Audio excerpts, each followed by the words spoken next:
I'm a little shooketh all the way to my core. Because if you'd have asked me on Black Monday to figure out what things we thought were kind of a given, I would have thought by now that we had at least an idea of where Belichick was going to go. I'm not positive that Bill Belichick will be a head coach in 2024. I think it's likely, but I'm not positive. I think that there's a reason we've really only heard from Atlanta hiring him.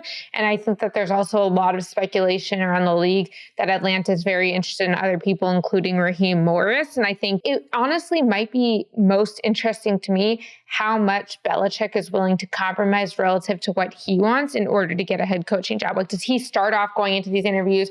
I need roster control. I need this with coaching. I'm bringing in Joe Judge and Matt Patricia and all these guys.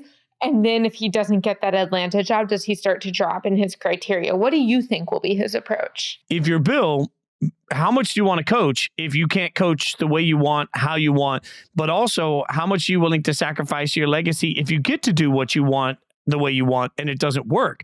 If we're being real, when Tom Brady goes into the Hall of Fame, there will be no conversation about who was responsible for his greatness because of what he accomplished in Tampa Bay. That's gone.